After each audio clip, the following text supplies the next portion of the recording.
Support দিবেন বা কুড়িয়া মানুষ থেকে বুঝাবেন যে আইসি মাল আমরা এত খারাপ না, ঠিক না বেঠে? আল্লাহ কবুল করে সকলে বলুন আমিন। এই পরিস্থিতিতে অনেকে ফেলে চলে যেত, আমরা তাহিনের তো পারি না, ভাঙ্গ হলে তো সংসারটা আমার, ঠিক নিও।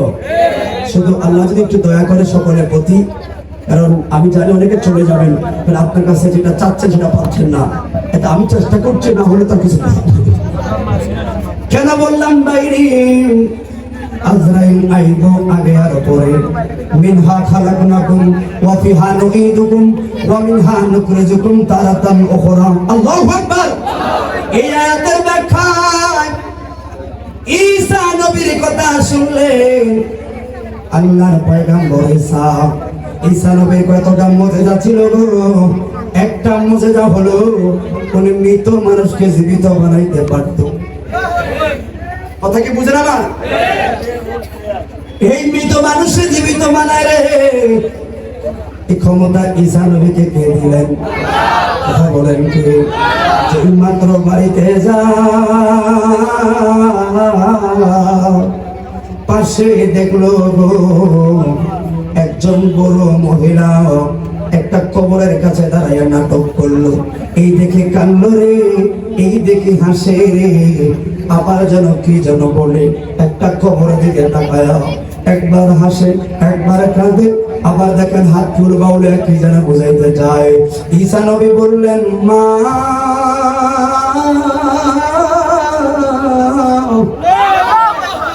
ও মা গো, এই জায়গায় কিসের কারণে তুমি কাঁদো, কিসের কারণে হাসো গো? কি গো মা, কি হইল তোমার, কি হইল? ওই পুরো মহিলা বলে, আল্লাহর নবী ও ঈসা গো,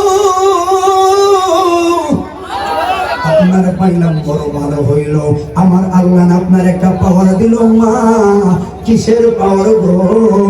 আপনারা মরা মানুষ জীবিত বানান। কয় হা।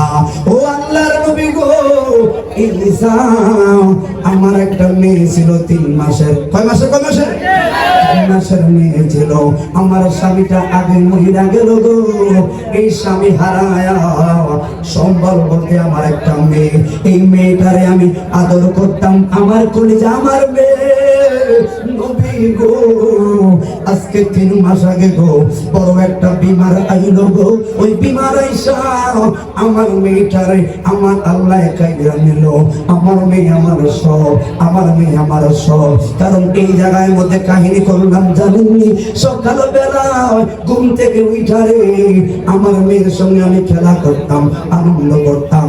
এখন 3টা মাস হইল আমার মেয়েটা এই জায়গার মধ্যে শুয়ে রইল।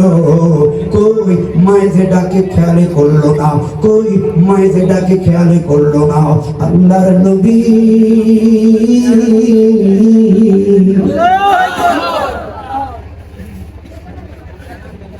আপনার আল্লাহর পয়গম্বর ও ঈসা নবী গো,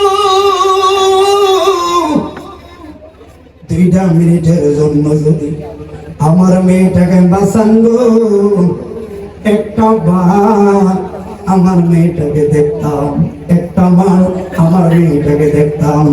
ঈসা নবী বললেন, মা ঠিক হবে না গো। মহিলাটা বললেন, ঈসা নবী যদি কলিজাটা খুইলা দেখাইতে পারতাম রে, বুঝাইতে পারতাম আমার মেয়ের জন্য আমার কেমন লাগে। ঈসা নবী কবরের সামনে যায়, কই কুম্বি ইজনিল্লাহ,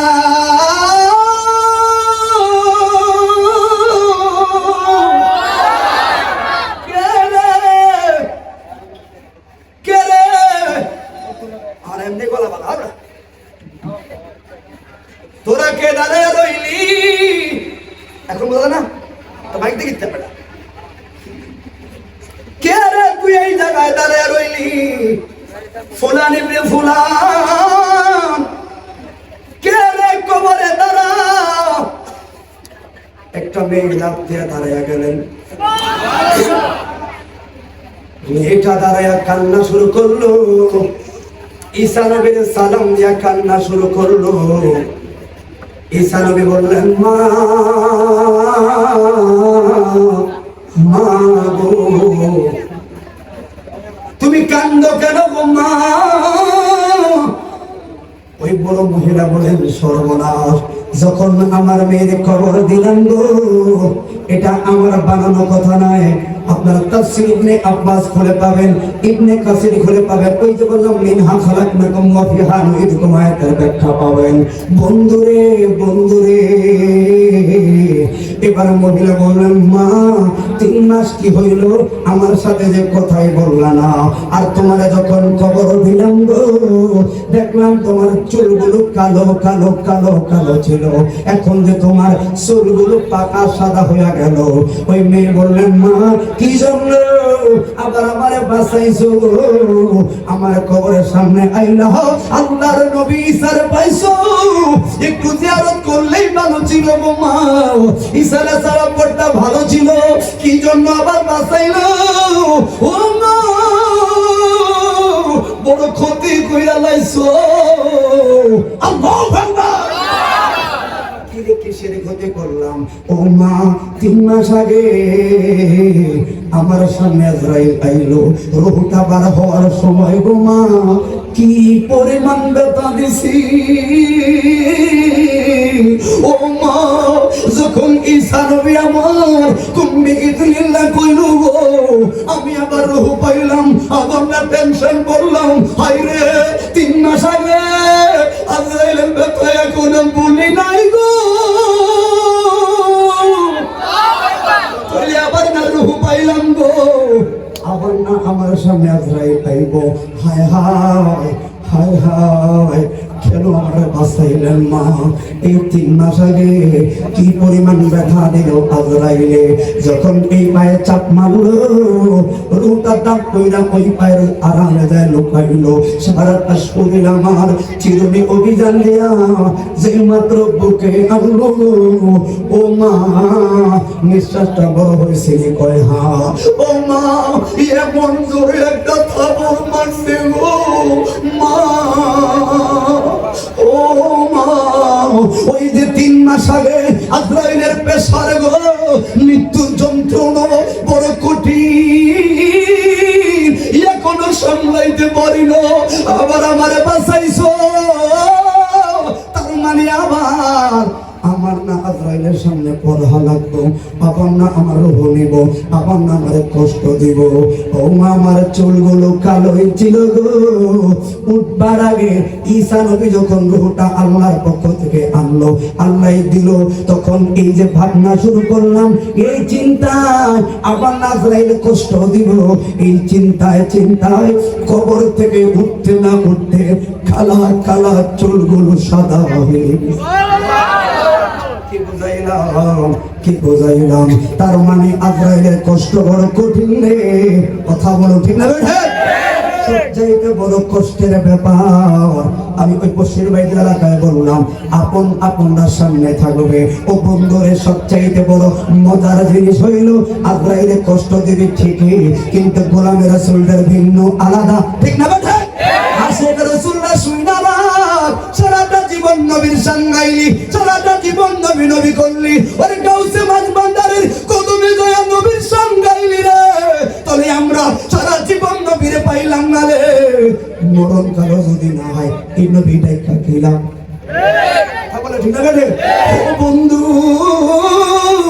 আজরাইলে ব্যথা দিব, ঠিকই ব্যথা দিব, ঠিকই ব্যথা দিব, কিন্তু ওই আজরাইলে কষ্টের পাকে কেবলামুখী যখন হয়ে যায়, আমাকে একজন ডাক দিব, বাকুলিয়া পাগলা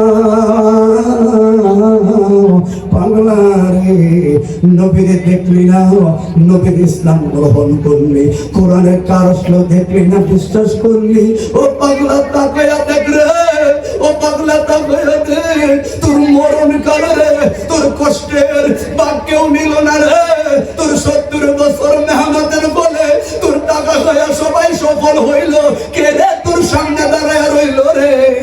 আপন বড় ছেলেটা, তোর টাকায় আমার টাকা সে অগ্রণী ব্যাংকে চাকরি হইল, সফল সফল সফল। এরপরে কে রে? মাইনা আমার এই পাশে, আপনারা বুঝবেন এই ভাষায় করে তুলবি তো সফল, সবাই সফল, তোরা সবাই সফল রে, সুখের বাংলো রে, দুঃখের বাক চুল পরিমাণ কেউ লইত না। আমার নবী বলেন পাগলা রে, ওরে উম্মতের রে, সবাই কাছে তাইকা মায়ার কান্না কান্লো রে, সবাই তোরে বইলা গেল, আমি নবী তোরে বলি না। তাকারে তাকা, ওই দিন আশিক রাসূলুল্লাহ তাকায়া তাকায়া হাঁটবো।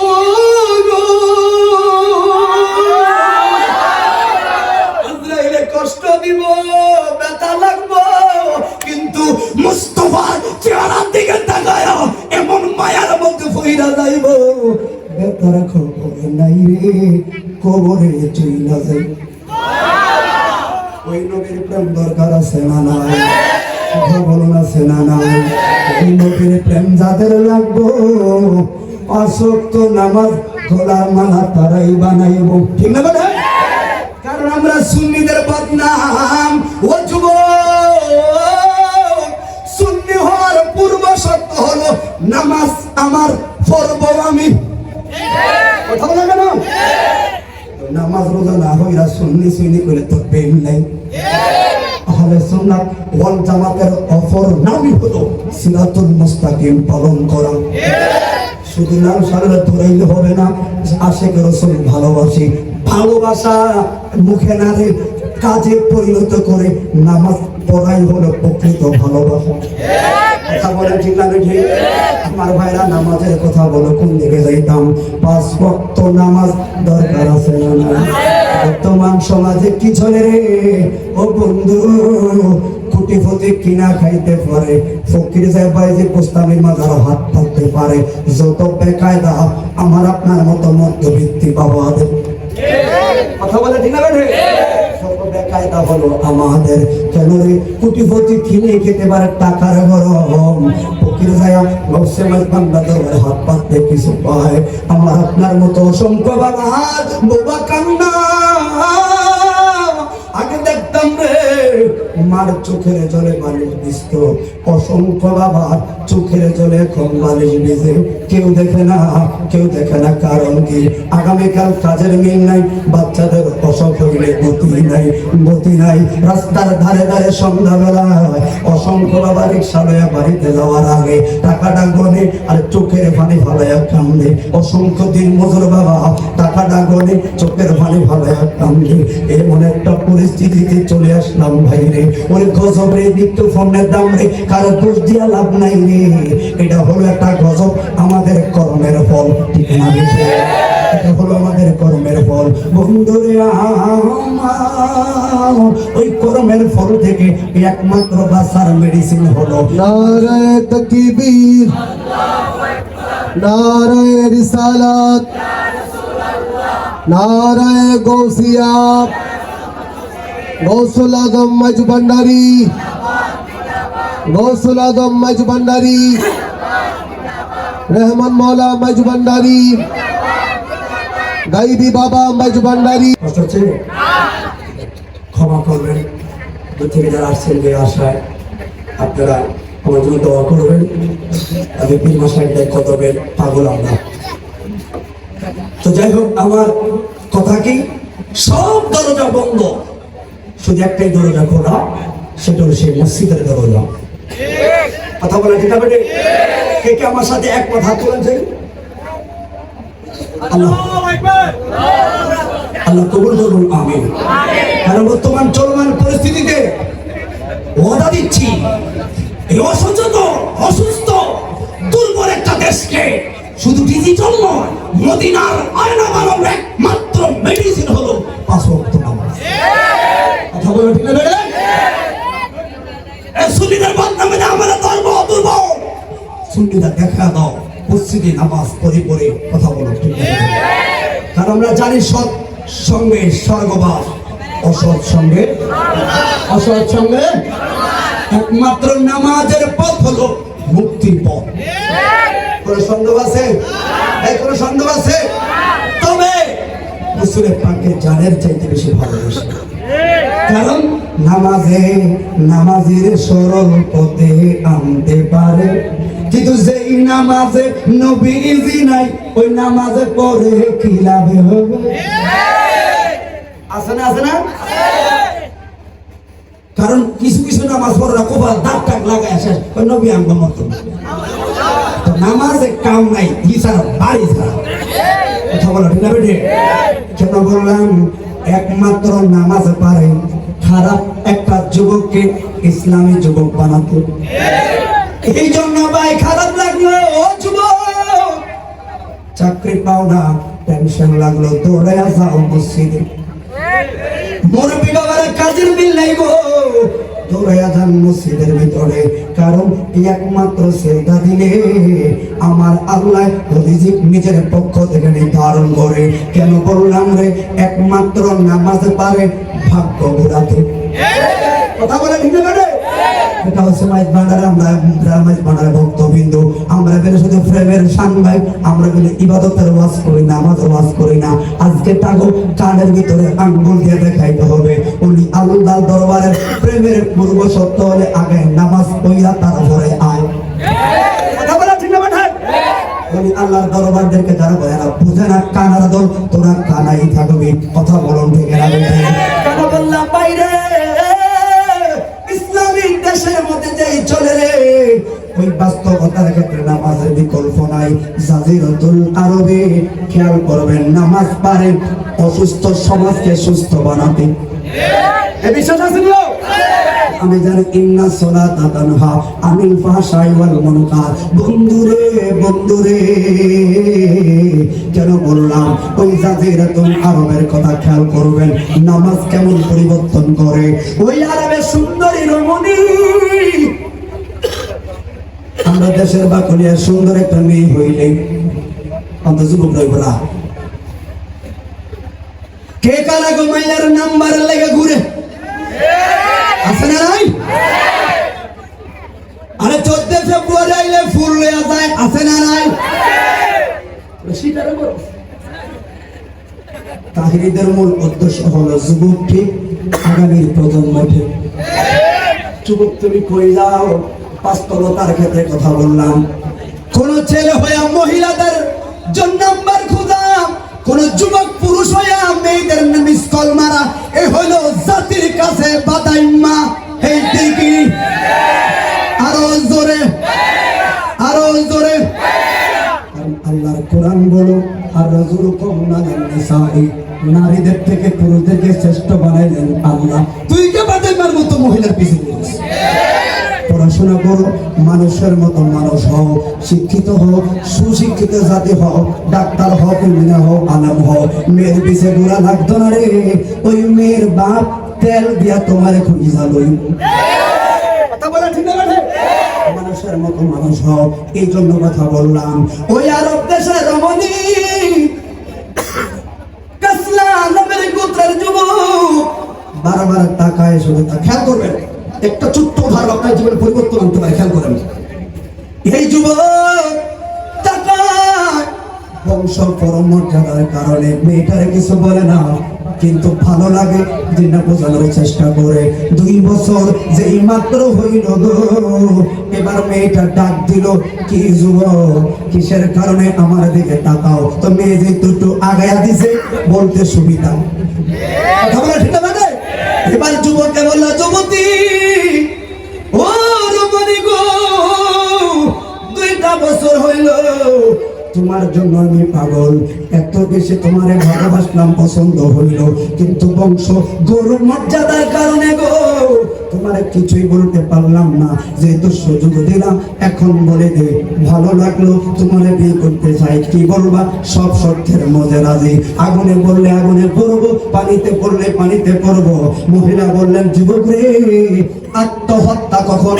আত্মহত্যা কখনো সুপুরুষের কাম্য হতে পারে না। কথা বলুন ঠিক না? কেন বললাম বাইরে?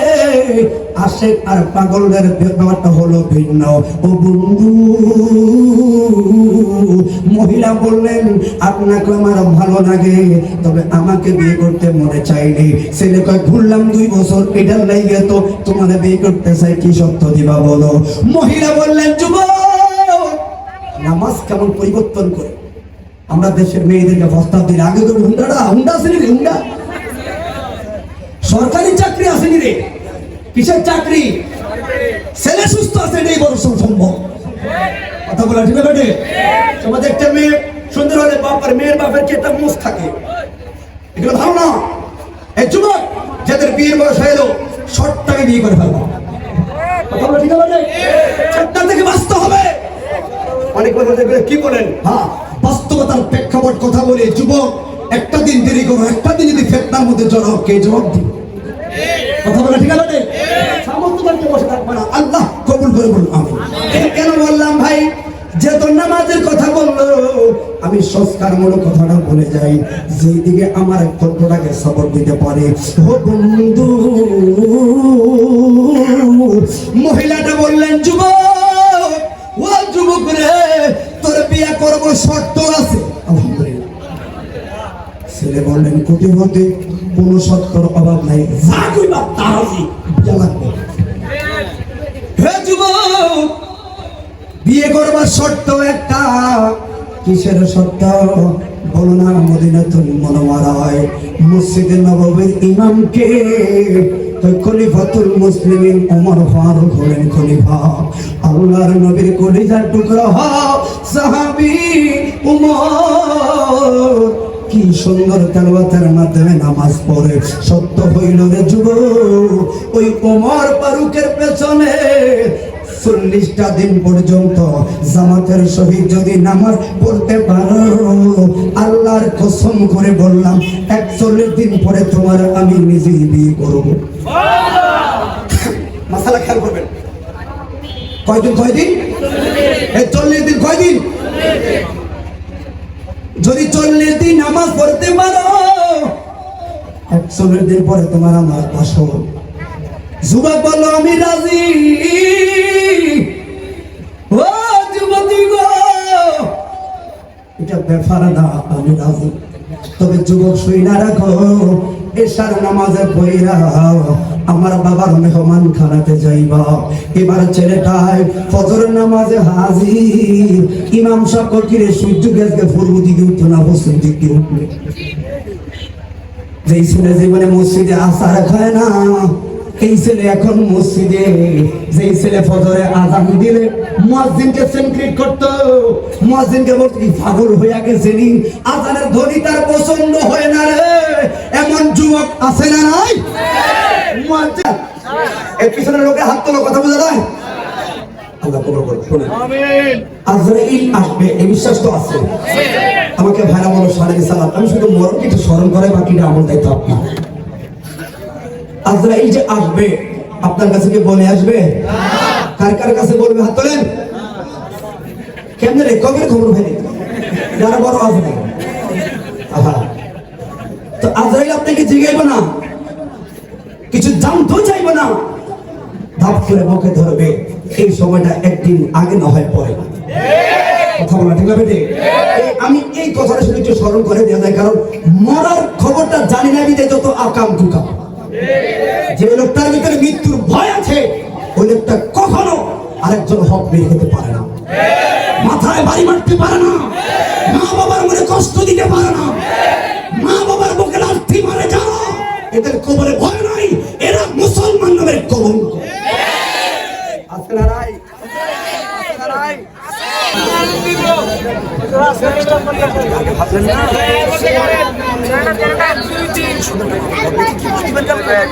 বসেন। এই যে কুমিল্লার মানুষ, চাঁদপুরের মানুষ, আমি তো কুমিল্লার ছেলে, ঠিক না? চাঁদপুর কুমিল্লা আমরা আছি মিলন হলো শহীদের মর্যাদা, ঠিক না? শুধু মরণকে স্মরণ কইরা যায়, স্মরণ করলে যদি তার এই পজিশন হয় লোকটার শহীদের মর্যাদা, তবে ওই মরণের স্মরণ কইরা নামাজ পড়লে লাভ কি আরো পারবো না কমবো? কথা বলেন পারবো না কমবো একবার মরণকে স্মরণ কইরা এই পজিশন যদি হয় তাহলে নামাজ রোজা হজ যাকাত করলে পারবো এটা সবাই মানে ওই কবরে আযাব আছে সবাই মানি রে জাহান্নামের ভয় আছে সবাই মানে আজরাইল আইবো সবাই মানে আটটি ভাঙবো সবাই মানে জানি বিশ্বাস করি এই জন্য আগে বলতাম জানার নাম ইসলাম না রে মানার নাম ইসলাম এখন বলি মানার নামও ইসলাম না কাজে পরিণত করার নামই হলো ইসলাম কথা বলুন ঠিক না বেঠি বন্ধুরে বন্ধুরে কেন বললাম মালাকুল মউত যেই কোনো টাইমে তোমার আমার থাবা মারবো যুব তুমি কি ভাবছনি এখনো বুড়া হই নাই বুড়া হইও নাই কারণ দাড়ি উঠে নাই আর দাড়ি উঠলে বাকি হইল পাকে তো এখনো নাই তোমার মতো কত যুব জায়গায় জায়গায় অ্যাক্সিডেন্টে মইরা গেল রে এই জন্য বাবারা শুধু মালিকের দরবারে আপনার মালিক মরণ তো দিবা গো এমন একটা মরণ দিও ওই মরার আগে আমার বাকুলি হার মসজিদের ইমাম আয়ারে আমার কোলে লইয়া কালমায়ে শাহাদাতের তলকিন দেওয়ার নসিব আমার মধ্যে রাখো রে আল্লাহ আমার মধ্যে রাখো রে আল্লাহ এমন একটা মরণ দিও না রে খোদা যে আমার চেহারা দেখলে আমার স্ত্রী ভয় পাইবো আমার চেহারা দেখলে আমার ছোট ছোট ছেলে মেয়েরা ভয় পাইবো এই জন্য অ্যাক্সিডেন্টে কত জায়গায় কত বিক্ষত হয়ে যায় এই জন্য বন্ধু মৃত্যুর যন্ত্রণা বড় ভয়াবহ এই জন্য গায়ের জোর অহংকার দাম্ভিকতা সব জায়গায় চলে না রে আজরাইল আইলে বুঝবা ওই সময় আফসোস কইরা লাভ নাই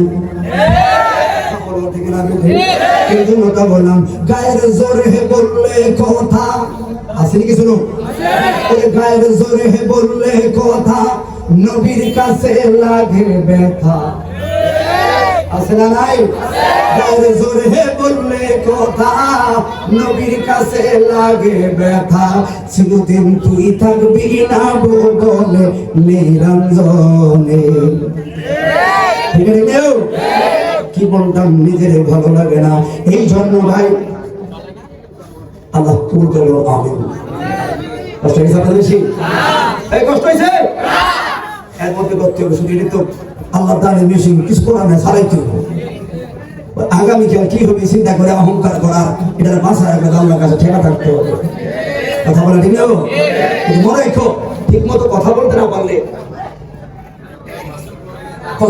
পারলে 3 লাখ টাকা বান্ডিল খবর দিল লাভ নাই কারণ বক্তা কথা বলার কথা কি বুঝলাম আমার কারণ এই সিজনটা বড় ঠান্ডা প্রত্যেকটা বক্তার গলা বসা থাকে মূল বক্তাটার কতটাকে কিন্তু শিডিউল তৈরি করে দেয় সাউন্ড সিস্টেম না যারা কথা বল তারা বোঝেন ঠিক আছে কিন্তু আজকে আমারটা আবার তৈরি করে রাখতেছে কথা কি বুঝলেন এত ঠান্ডার মাঝে ঘাম ধরতেছে আপনাকে বুঝলেন এই সবটা তা আপনারা যে বসে আছেন এর চেয়ে তো বড় আনন্দ আর কিছু না হয়তো অনেকে মনে হয়তো ফাঁকি দেয় কথার ভিতরে কিন্তু আমার দুঃখ আমি বুঝি আমি যে কথা বলি নিজেকে সুস্থ রাখার জন্য তাল বাহানা করছি নিজের সাথে নিজে অভিনয় করছি কথা কি বলছেন আপনারা কারণ স্বাস্থ্য সকল সুখের মূল আল্লাহ আমাদের কবুল করে সুখের মূল আমি বলছিলাম ভাই এই যুবক ভাইরা কথা বলার সময় মুয়াজ্জিনের আযানের পর 2টা গজল এমনি না রে 2টা গজলের ধ্বনি এই জন্য দেয় মুয়াজ্জিন দেখি না আমার গজলের কণ্ঠটা তার কান পর্যন্ত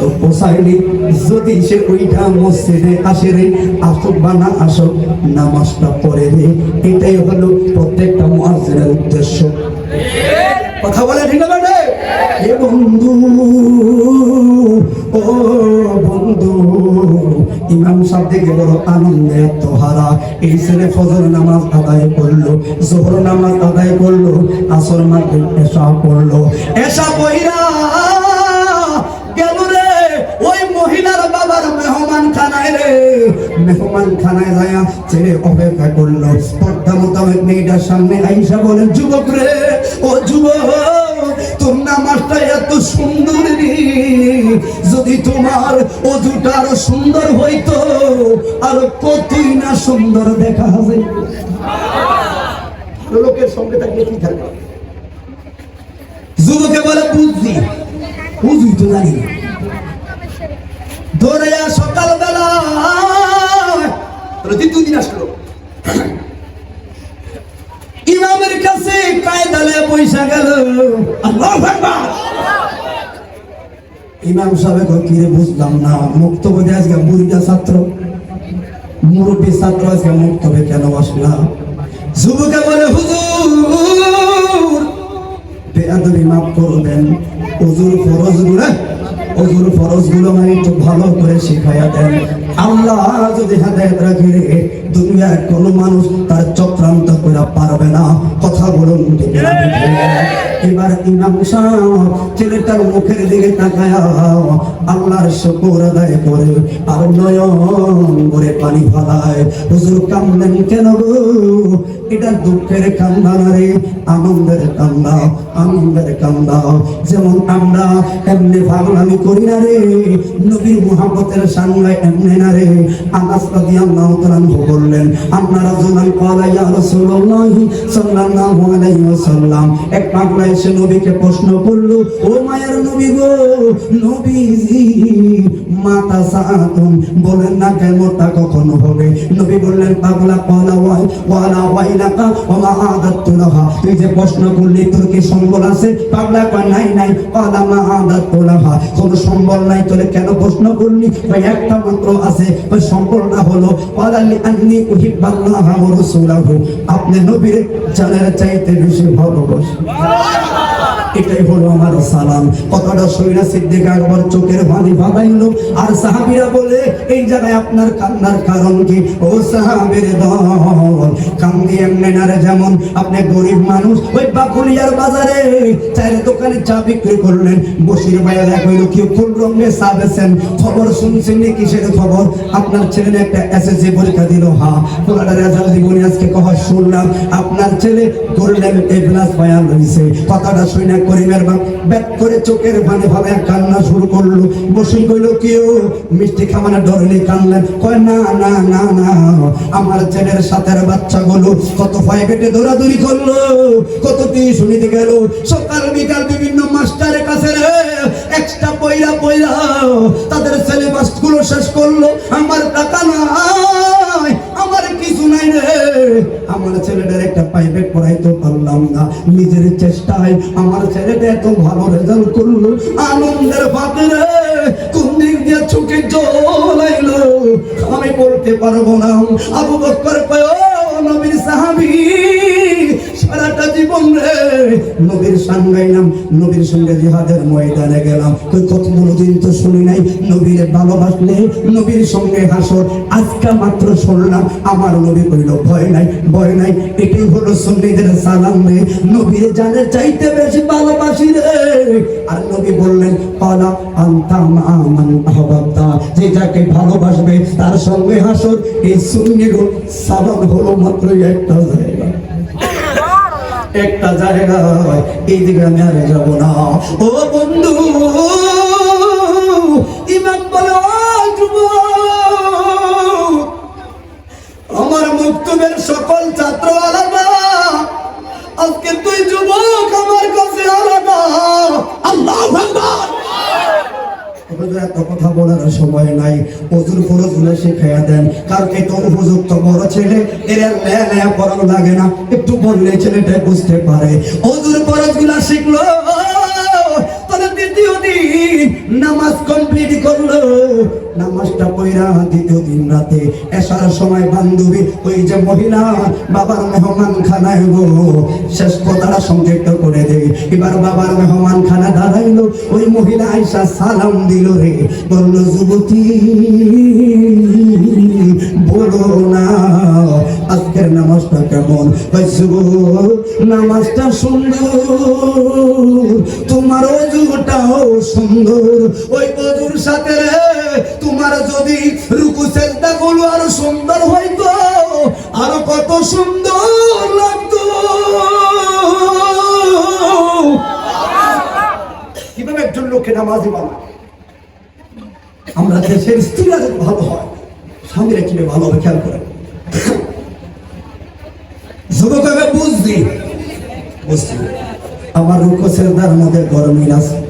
এবার আবার পরের দিন সকাল বেলায় হুজুরে বললেন, হুজুর গো, রুকু সিজদার তাসবিহ তাহলিলগুলো শিখায় দাও। হুজুর এতটা আনন্দ হইয়া এই ছেলের শেখায়, ভালো লাগে, ছেলেটাও বুঝতে পারে।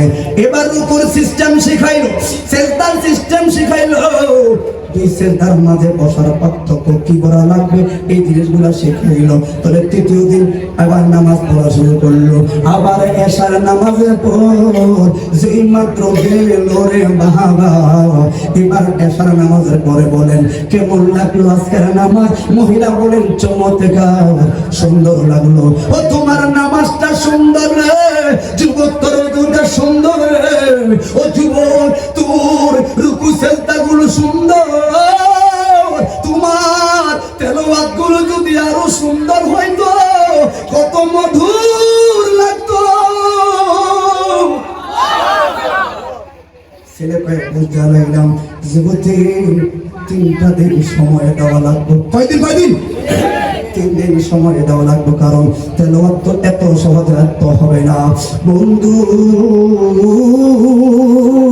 এবার ও যুবক, 4th দিন ওই যুবতীর কাছে কথা শুই না আমপাড়া লয়ে যায়, ইমামের কাছে বইসা গেল। আমি শেষ করে দেই বাবাজান, এখানে বসা লং টাইম করবো না বাবারা, এই কথাটা শুধু নামাজের গুরুত্ব কথাটা বলে চলে যায়। বন্ধুরে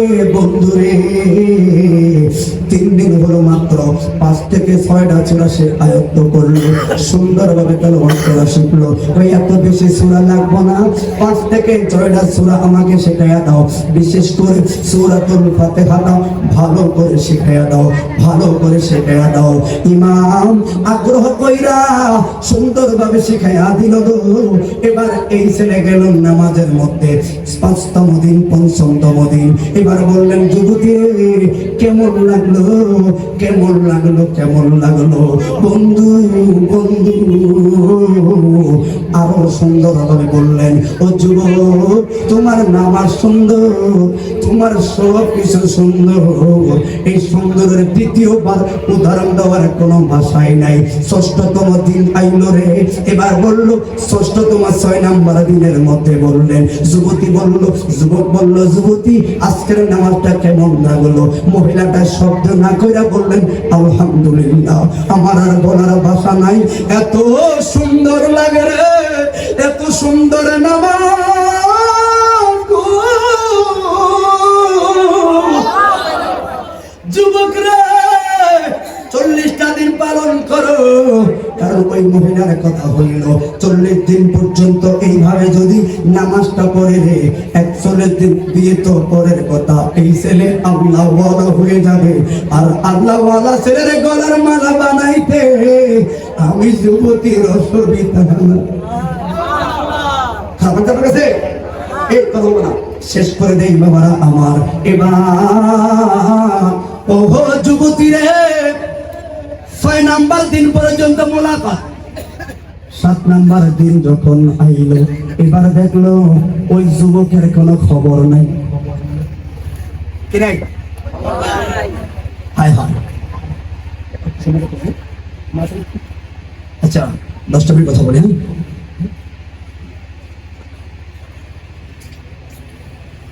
আল্লাহ কেউ কি ছিল? তোমরা অন্তর দেখাই কারে গো, তোরা কোন তেল দিস না?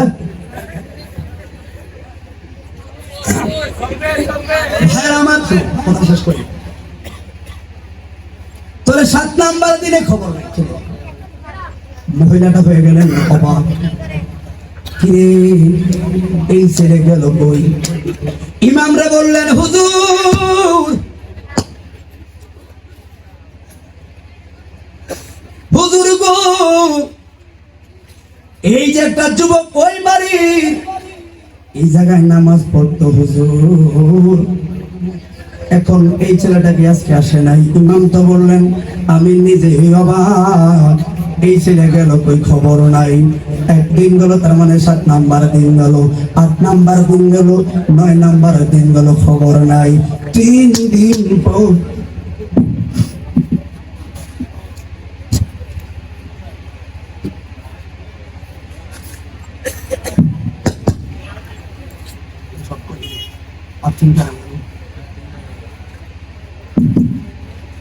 3 দিন পরে, তার মানে 12 নম্বর দিনের মধ্যে গেলেন তার বাড়িতে। তার বাড়ির মধ্যে যাই মাত্র গেল, ওই বাড়ির মধ্যে যাই আরে এবার মহিলাটা কেমনে প্রশ্ন করবে। এবার ওই মহিলা ওই ছেলের মারে বললেন, মা গো, ও গো মা,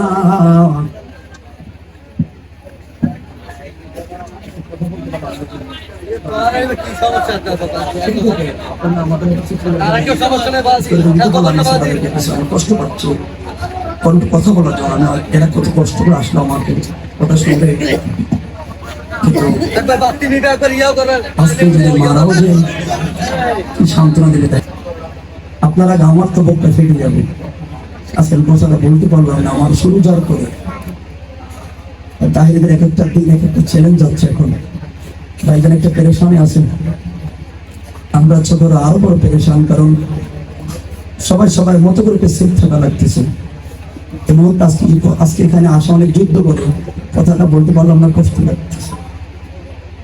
এতে করে মানুষকে কি সান্ত্বনা দিলাম আমি, ক্ষমা করবেন সবাই, ক্ষমা করবেন। তাহলে আমাদের সবাইকে যে বাচ্চা রাখে, অন্য একদিন আসবে এখানে ইনশাআল্লাহ। কথা বলছেন আপনারা? অন্য একদিন প্রয়োজন নেই যে টাকা দিয়ে মাফি সারানো, ঠিক নেই? বসে রাসুত্তরে বসে অন্য একদিন মাফি করবে কিনা, কোনো হাতে লাগবে না। আমি মাফের আয়োজন করলাম, আমার শ্রোতাদেরকে বলতে পারে যদি বেঁচে থাকি। কথা বুঝছেন? পেশা বুঝে কথা বলি যে দাওয়াত করবে, আমরা বস চলবো, হাতে হতো না। কিন্তু একটা সুন্দর অ্যাড্রেস করবেন আপনারা দূর থেকে এসে। আল্লাহ কবুল করে সকল বলুন আমিন। এতক্ষণ মাহফিল এখন শেষ প্রান্তে, এখনো দিকে ঠিক হয় না, তার কি পাবেন ভাইরা আমার। এবার 12 নম্বর দিন আসলো, ওই মেয়েটা ছেলের বাড়িতে গেল। এখন কেমনে বলবে, কেমনে বলবে, ভাষা নাই। বললেন, মা আপনার একটা ছেলে আছে নি? কয় হ্যাঁ। কে তুমি? মা। মা গো, আমাদের পাশের বাড়ি মসজিদের সামনে এই ছেলেটাকে দেখতাম গো মা, আগে নামাজ পড়ে নাই, এখন নামাজ পড়ে। ও মা, আপনার ছেলে নিব? হ্যাঁ। তার নামাজটা বড় সুন্দর গো মা। কই গো, কই আপনার ছেলেটা কই? কথাটা বলতে না বলতে রে ওই ছেলের মা দু নয়নে কান্না শুরু করলো। বললেন, যুবতী, আজকে 4 দিন হলো আমার ছেলে ঘরেও আসে না, বাড়িতেও আসে না, খবর নাই।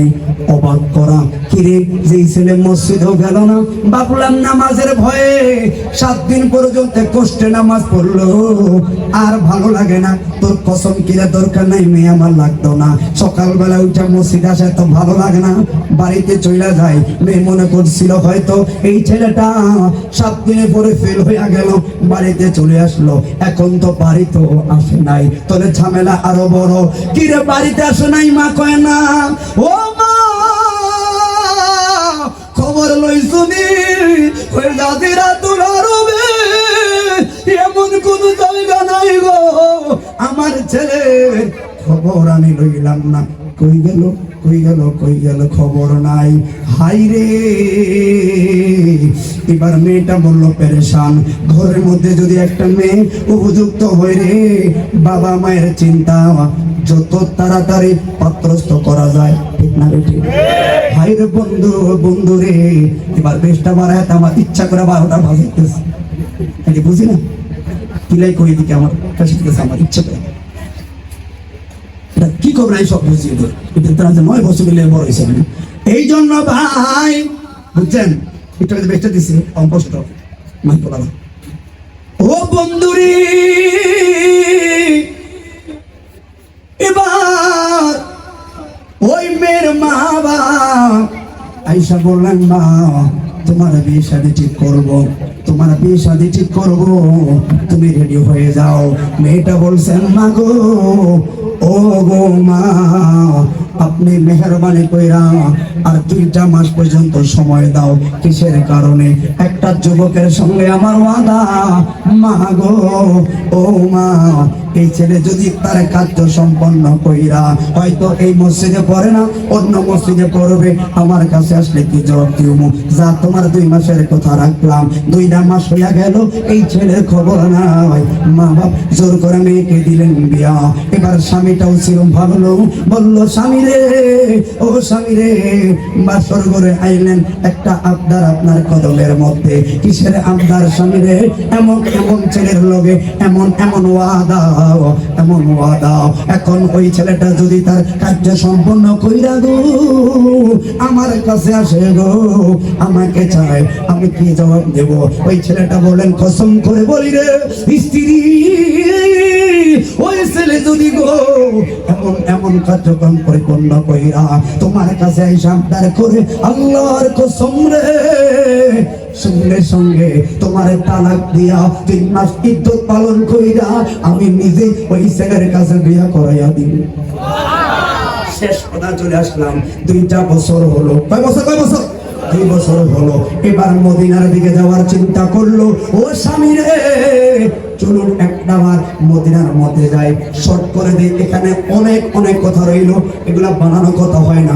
শুধু নামাজের গুরুত্বটা কি জিনিস। এবার বন্ধু দুজন গেলেন, নামাজ পড়লেন, জিয়ারত করলেন। যেই মাত্র এবার রোজার কাজ দিয়ে গেছে চলে আসলেন, দেখলেন একজন যুবক, দাড়ি সুন্দর, পাগড়িটা সুন্দর, তার চেহারাটা সুন্দর। ওই যুবক রসুল পাকের কদমের কাছে বৈশা বৈশা কি যেন গুনগুন গুনগুন করে গায়, কি যেন গুনগুন করে গায়। ওই মহিলাটা বললেন, স্বামী দেখো না, এই জামানায় এত সুন্দর সলেহীন যুবক আছে, এত সুন্দর যুবক, যার এত সুন্দর মেসওয়াক, যার এত সুন্দর দাড়ি। যেই মাত্র আওয়াজ দিয়ে কথাটা বললো, ওই যুবক একটু মাথাটা উঠাইলো। মাথাটা উঠাইয়ার সাথে সাথে রে ওই যুবতী আল্লাহু আকবার কই অজ্ঞান হয়ে পড়ে গেল। অজ্ঞান হয়ে কেন বললো রে? মাথায় পানি দিল, আবার কিছুক্ষণের মধ্যে উঠলো। তখন ওই যুবক জিয়ারত অবস্থায়। এবার ডাক দিয়ে বললেন, যুবক, ও যুবক রে, আত্মগোপন করিল না, তোমারে আমি সিনা লাইছি, তোমার আমি সিনা লাইছি গো। ও যুবক, 2 বছর কইছিলি রে, আল্লাহু আকবার। এখন যে এত সুন্দর দাড়ি, ভাবছিলাম তো বাটপার হয়ে গেছো। 7 দিনের পর তোমারে খুঁজা পাই না, এখন তুমি কোথায় থেকে আইলা? এই কথাটা শুইনা, মেয়েটার কথা শুইনা, ছেলেটা খালি নিজেকে আড়াল করে চলে যায়। আর বলেন, যুবতী ক্ষমা করো, ক্ষমা করো, স্বামীকে নিয়ে ভালো থাকো, স্বামীকে নিয়ে ভালো থাকো, কিন্তু তুই আমার জন্য পাগল ছিলি, এখন যুবক নামাজ পড়তে গিয়া ফলে গেলি রে। এখন যে আমার বড় হুজুর সাইদা আসলে বুঝলাম না কারণটা কি, কারণটা বলে তারপরে সারবো। ওই যুবক চোখের ভালো ভালো একই যুবতী রে, নামাজের ভিতরে রে এত শান্তি রে। ও যুবতী, 6 নাম্বার দিন কি বললা? তুমি বল আলহামদুলিল্লাহ নি। কয় হ্যাঁ, তার মানে আমার নামাজের ত্রুটি নাই গো। ও যুবতী, 7 নাম্বার দিনে সেই মাত্র সালাম ফিরাইলাম রে, আমি ডানের দিকে আমি দেখলাম আমার মদিনার নবী আমার ডাক দিল, যুবক,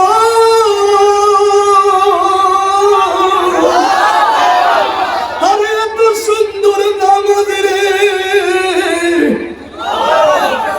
এত সুন্দর নামাজ। মদিনার নবী আয়েশা তোর বললাম ভালো লাগলো রে। যুবকে কয়ে, যুবতী, নামাজ পড়লে যে নবীরে দেখা যায় রে, নামাজের সালামে সালামে নবীরে দেখা যায়। যুবতী, তোমার কারণে নামাজ পাইলাম, নবীরে পাইলাম, নবীরে বললাম সংসার লাগতো না, মেয়ে লাগতো না, কেমনে আরো মধুর নামাজ পড়লে পলকে পলকে আপনারে দেখতে পাই। আমার নবী আমারে বলল অমুক জায়গায় চলে যাও। আজকে 2 বছর পরে আমার নবী বললেন পাগলা আর একটু রোজার কাছে আয়। ওই যে আশেক মাসুকরে প্রেমের খেলাটা দেখাইলো বন্ধু রে, যখন আল্লাহওয়ালা হইয়া যাইবা নারীর মোহনা থাকবো না। আল্লাহওয়ালা যখন হইয়া যাইবা, নামাজটারে যখন গলার মালা বানাইবা, টাকা তোমার কাছে তুচ্ছ লাগবো। নামাজটারে গলার মালা বানাও, সম্পদ তুচ্ছ লাগবো, দুনিয়া তুচ্ছ লাগবো। ওই সময় খালি কইবা পড়লেই নামাজ দেখা যায় নবীরে। কথা বলুন ঠিক না বেঠে? ওই নামাজ কারা কারা চাই? হাত তুলেন চাই।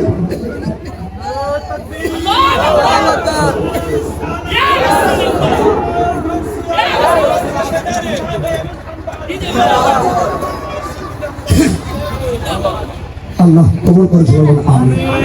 তুমি কি বুঝালে অতক্ষণ পর্যন্ত? তোর নামাজের গুরুত্ব আছে না নাই? একজন নামাজি মহিলা চাইলে একজন সমাজের 10টা ছেলেকে নামাজি বানাতে পারে। একজন নামাজি স্ত্রী চাইলে তার পরিবারের সকল সদস্যদেরকে নামাজ বানাতে পারে। একমাত্র অশান্ত এই পরিবেশ থেকে শান্ত করার মেডিসিন হলো নামাজ। যুবক সেই নামাজ পড়তে হবে। আমরা যুবক ভাইরা, তোমার চেহারা আরো সুন্দর হবে, যাও না একটু নামাজ। যুবক, তোমার কাজে বরকত হবে, যাও একটু নামাজে। তোমার শিক্ষা এলেমে জেহেনে পরীক্ষার জন্য টেনশন করা লাগবে না, নামাজটা পড়ো। অটোমেটিক এলমে লাদুনি জাহিরি সব তোমার চলে আসবে। কথা বলো ঠিক না বেঠিক? সেই কিস রে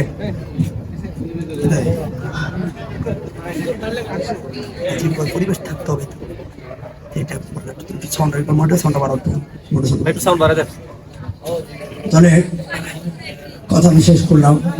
আপনারা ক্ষমা করবেন যারা দূর থেকে আসছেন, এতগুলো শ্রোতা। আল্লাহ সবাইকে কবুল করে বললাম আমি। এখন আর বাকি আছে কি রে? আজকে আপনাদের পরিবেশ আছে, আপনি বলেন আমাকে মারার ব্যবস্থা করছেন আপনি? কারণ পুরো মাহফিলের যে শক্তি একটা আদানের সেই শক্তিটা বলেন একে বলে দিয়েছিলাম আমাকে। আর যে কি চলবেন ইনশাল্লাহ? এখানে কি মাসাইদেরকে বসাইতে কোন ঠিক হবে না, কারণ উনি এখনো সাউন্ড দিতে পারছেন না।